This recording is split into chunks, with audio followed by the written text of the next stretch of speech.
নৌ পরিবহন উপদেষ্টা এম সাখাওয়াত হোসেন বলেছেন, গায়ে পড়ে ঝগড়া করলে বাংলাদেশের মানুষ আর ভারতমুখী হবে না। দুপুরে চাঁদপুর আধুনিক লঞ্চ টার্মিনাল কাজের অগ্রগতি পরিদর্শন শেষে সাংবাদিকদের তিনি কথা বলেন।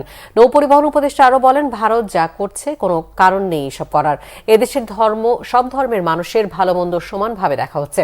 ভারতের গণমাধ্যমের অপপ্রচার বন্ধ করার আহ্বান জানান তিনি। বলেন, দুই দেশ বন্ধুত্ব নিয়ে থাকতে চায়। আধুনিক লঞ্চ টার্মিনাল কাজের অগ্রগতি প্রসঙ্গে তিনি বলেন, আগে যা অনিয়ম চুরি হয়েছে সেগুলো এখন আর ফিরিয়ে আনা যাবে না।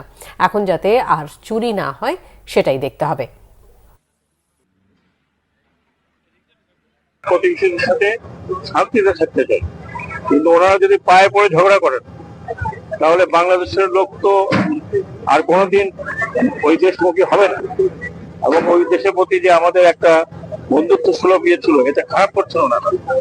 ওনাদের কারণে কোনো কারণ নাই যে এই সমস্ত করার। আমাদের দেশে যারা আছেন অন্য ধর্মাবলম্বী, তারা আমাদের নাগরিক। আমরা তাদের ভালো মন্দ সবাই দেখছি। সরকারের কাজই হলো এটা। এখন বিভিন্ন মিডিয়া এবং বিভিন্ন যদি এই ধরনের প্রচার করতে থাকে, আর যদি কেউ ধমকি দিয়ে দেন মিডিয়াতে বাংলাদেশের নিরাপত্তা হুমকির উপরে, নিরাপত্তার উপরে, যা করছেন তা নিজের দেশে করছেন। দয়া করে এগুলো করবেন না।